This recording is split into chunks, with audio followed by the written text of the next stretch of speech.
This week, we witnessed a growing trend of Lebanese citizens robbing their own banks in order to retrieve fiat currency demand deposits they've already made. And while the official exchange rate for fiat Lebanese pounds to fiat US dollars is claimed to be just over 1,500 to 1, the free or black market truth is that the fiat Lebanese pound's ongoing devaluation has blown out to now over 38,000 to 1. Lebanon defaulted on its sovereign debt 2 years ago, then declared bankruptcy earlier this year in 2022. The Middle Eastern country has proposed a typical, quote, solution used by hyperinflating nations to have Lebanese citizens pay for the failures of their government and the country's banking sector by holding customer deposits hostage and forcibly converting from US dollars to highly inflating fiat pounds. Those citizens who have fiat US dollars deposited in the Lebanese banking system have effectively been iced out, unable to withdraw adequate amounts of their savings to live a quality of life above poverty. Some Lebanese citizens have crossed their breaking point. ما بقى عندي شيء اخسره، يعني أنا وصلنا للأخير. من يومين رحت عند المدير وترجيته، قلت له أنا أختي عم بتموت ما بقى معها وقت. من بعد ما منني 100 تمنينة قال لي إنه بيقدر يعطينا $200 بالشهر على 12,000 ليرة، يعني 2,400,000 ليرة ما بيطلعوا حق الإبرة اللي بتاخدها أختي يوميا. عيب الواحد يحكي، بس أنا لدرجة وصلت إنه أنا بدي بيع كلوتي لحتى أختي تتعالج، لأنه أنا شو نفع حياتي إذا شفتها عم بتموت قدام عيوني من دون ما أعمل شيء. Banks across Lebanon will close for 3 days next week. Here's why. Because they're being held up by depositors who want to take out their own money. Lebanese have been blocked from accessing their funds since the onset of the financial crisis in 2019. And since then, the currency has lost well over 90% of its value. People making money in Lebanese pounds rather than fresh dollars have completely lost purchasing power. Public sector workers now don't make enough to survive, and they can't take out their savings due to capital controls. Earlier this week, 2 separate incidents saw armed depositors storm banks across the country and demand access to their funds. Today, there were several separate heists reported across the country, which has forced banks to react. Well over 2/3 of the Lebanese people are currently living below the poverty line, and as the currency continues to depreciate against the dollar, these attempts by armed depositors to take their own money out of banks is a phenomenon that shows the desperation of the people of Lebanon today. Emma Graham, CNBC. Hello there, on behalf of SDBullion.com, this is James Anderson with a quick SD Bullion market update. Before we go further, please smash the like button so other sound money stackers can also see this content. And be sure to subscribe to our SD Bullion channel so you can get our latest market coverages and also a chance at winning incredible bullion giveaways like this one.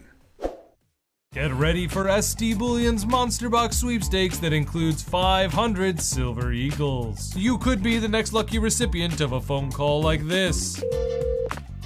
This is Dr. Tyler Wall, CEO of SD Bullion. Well, I'm calling you to let you know that you won the SD Bullion giveaway of a Monster Box of Silver Eagles. So click the link below for your chance to win.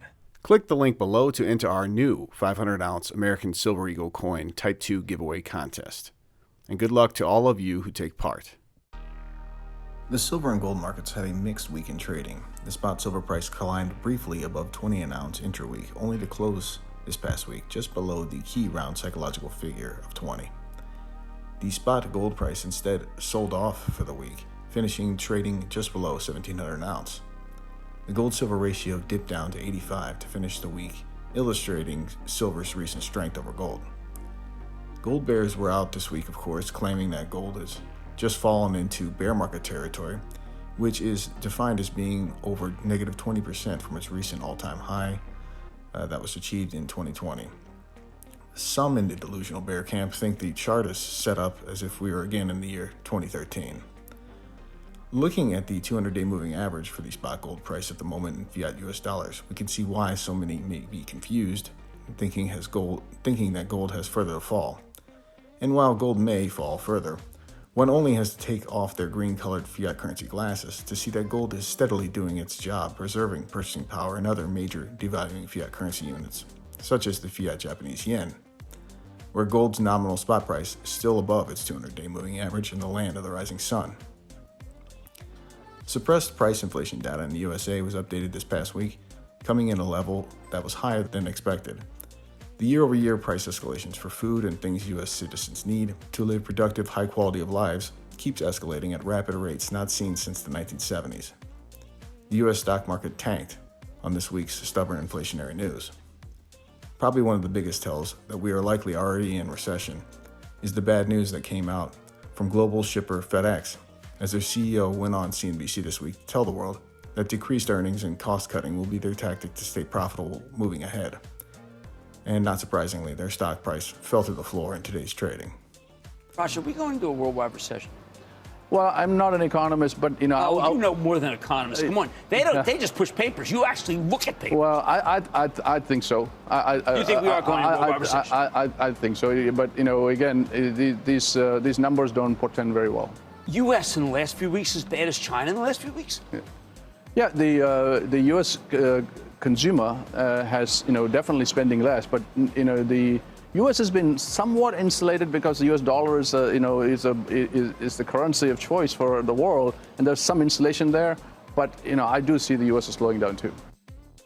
Moving on to major movements in COMEX's silver registered fractional reserve pile, the registered silver pile fell below 45 million ounces to close this week, illustrating both continued physical silver bullion bar demand and investors not willing to part with their physical holdings at these depressed silver spot price levels. While we await to see how much silver bullion India imported in last month, August 2022, a reminder of just how much the nation took in physical silver in July 2022, just a few months back.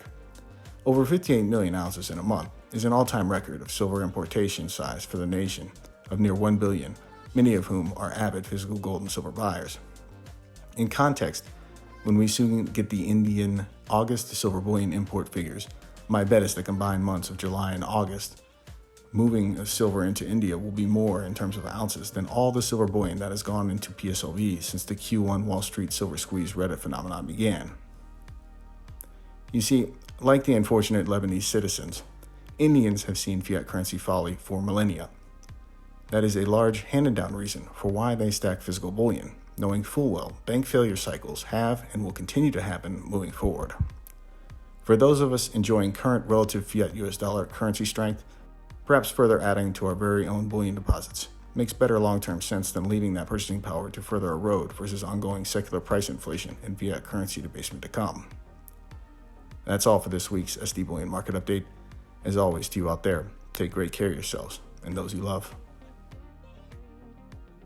If you enjoyed this content, be sure to give our video a thumbs up. To keep getting bullion-related news and industry insights, be sure to subscribe to our channel.